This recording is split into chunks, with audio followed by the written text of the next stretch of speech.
Pemirsa, dua rangkaian kereta rel listrik atau KRL terlibat benturan di stasiun Juanda, Jakarta. Kecelakaan itu membuat Menteri Perhubungan gusar. Ignatius Jonan memerintahkan investigasi demi menjamin keselamatan pengguna KRL.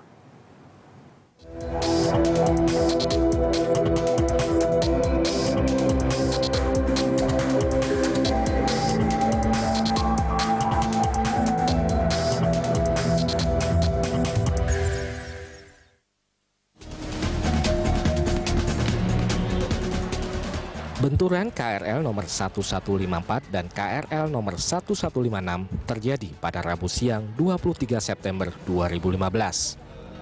KRL 1154 yang lebih dulu tiba di stasiun Juanda dan bersiap menuju Manggarai diseruduk dari belakang oleh KRL 1156 yang baru memasuki stasiun Juanda dari Sawah Besar. Kedua kereta ini sama-sama akan bertolak dari stasiun Jakarta Kota menuju Bogor. PT KAI Komuter Jabodetabek atau PT KCJ menyebutkan ketika kejadian rangkaian KRL 1154 tiba lebih dulu di stasiun Juanda.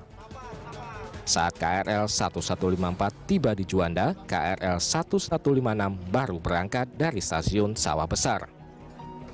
Sebagai peringatan, sinyal sebelum stasiun Juanda sudah memberikan kode lampu merah agar rangkaian KRL 1156 berhenti. Namun peringatan ini tidak diindahkan oleh kru KRL 1156. Asisten masinis yang mengemudikan KRL 1156 baru sadar setelah melihat KRL 1154, namun benturan tak bisa dielakkan. Dapat kami sampaikan kejadian ini terjadi kereta 1154 yang sudah ada di stasiun Juanda ditabrak dari belakang oleh kereta 1156. Kereta sama-sama tujuan Jakarta Kota ke Bogor. Tidak ada korban jiwa, namun 43 penumpang terluka akibat benturan hebat. Penumpang yang luka-luka dievakuasi petugas dari gerbong komuter lain.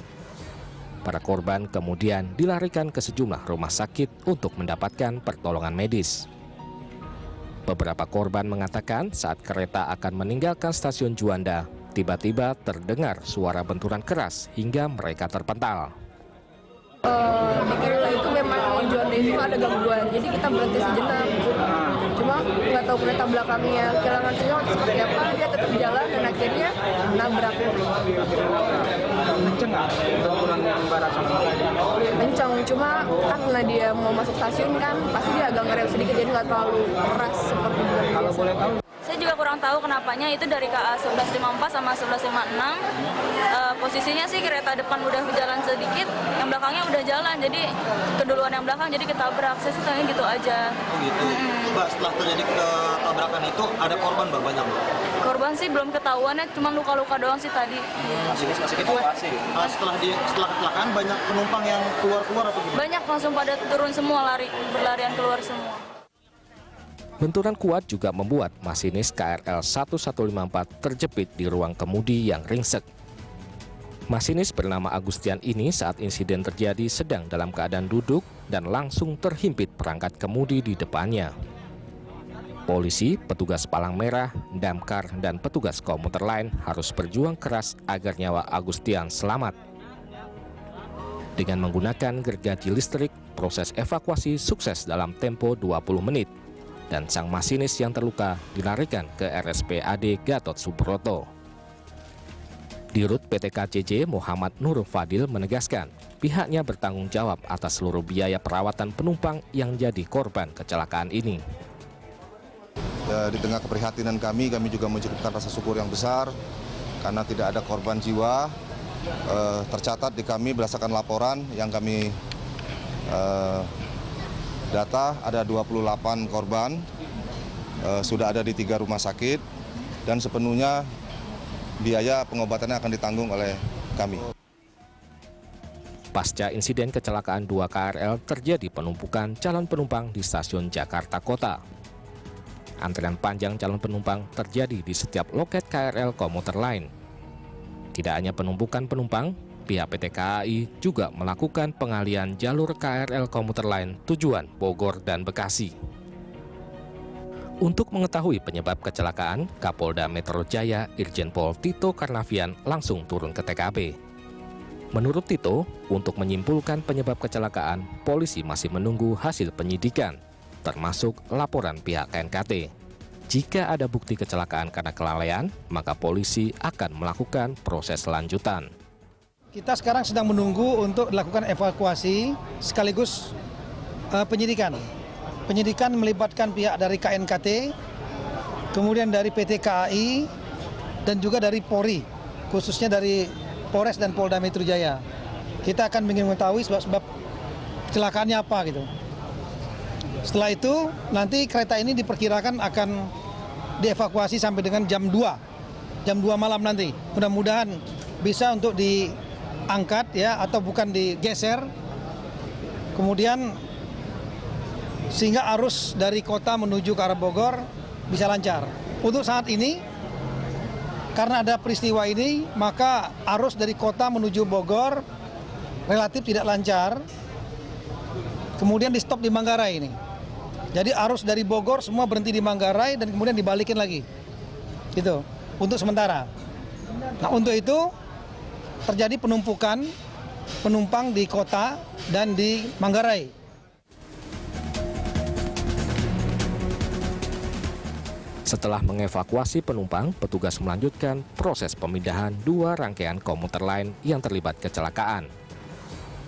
Proses pemindahan 20 gerbong berlangsung hingga Kamis pagi. Karena setiap penarikan, lokomotif penolong hanya bisa menarik 2 gerbong. Seluruh gerbong langsung dibawa menuju depo PT KAI Bukit Duri Tebet, Jakarta Selatan untuk menjalani perbaikan menyeluruh.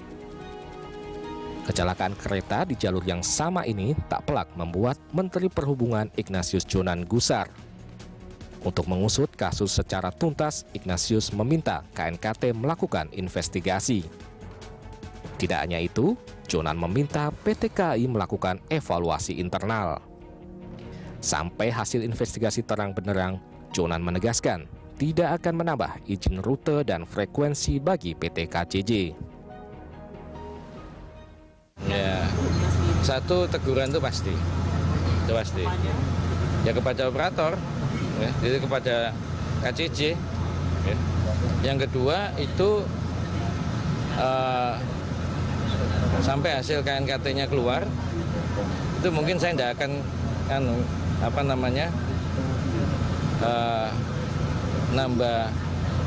nambah izin rute lah, nambah frekuensi lah. Saya mau evaluasi aja lah. Ya, kalau KCJ sendiri mau ngukum anak buahnya apa enggak, terserah dia. Kalau enggak dihukum ya saya yang nanti minta supaya manajemennya dirubah apa bagaimana. Investigasi tuntas memang harus ditegakkan, sebab kereta komuter saat ini menjadi andalan warga ibu kota.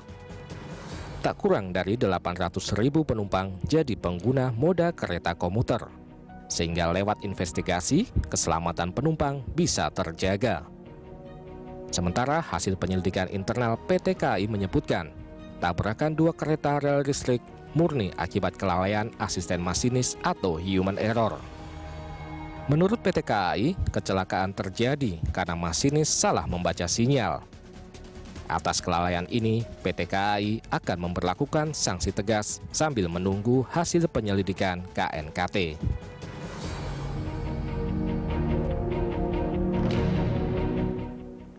Sejak dikelola PT KAI Komuter Line Jabodetabek, kereta komuter menjadi angkutan favorit warga ibu kota. Setiap tahun jumlah penumpang meningkat. Pemerintah wajib menerapkan kebijakan zero accident agar angkutan massal bebas macet ini tidak ditinggalkan masyarakat. Kereta api komuter Jabodetabek, lebih sering disebut KRL Komuter Line, harus diakui saat ini menjadi moda transportasi andalan warga Jakarta dan sekitarnya. KRL sebenarnya sudah melayani warga Jakarta sejak tahun 1976. Kereta yang beroperasi di atas rel listrik ini sejak tahun 2008 dioperasikan oleh anak usaha PT KAI, yakni PT KAI Komuter Jabodetabek atau PT KCJ.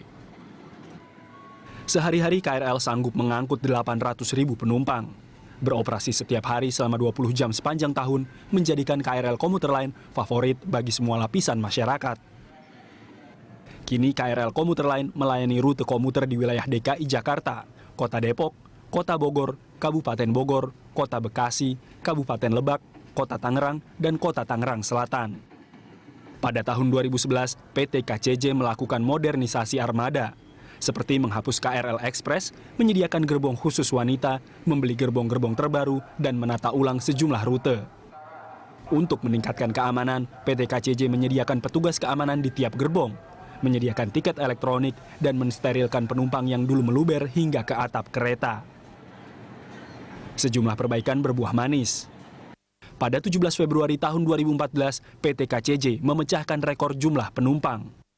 Saat itu, kereta komuter mampu mengangkut 613.000 penumpang, sebuah lompatan besar dari rekor tertinggi jumlah penumpang di tahun 2009 yang hanya 130 ribuan penumpang. Rekor ini beberapa kali dipertajam, hingga pada akhir tahun 2014, KRL komuter pernah mengangkut 850.000 penumpang per hari. Tingginya minat masyarakat membuat PT KCJ berencana membeli kereta baru di tahun 2016. Rencananya perusahaan akan membeli 160 unit tambahan kereta, sehingga membuat total pembelian gerbong KRL sejak 2011 hingga 2016 menjadi 944 unit. Sejumlah kemajuan dan meningkatnya layanan tentu harus dibarengi dengan tingkat keselamatan kerja komuter. Zero accident harus jadi harga mati jika ingin menjadikan KRL komuter jadi angkutan massal idola warga ibu kota.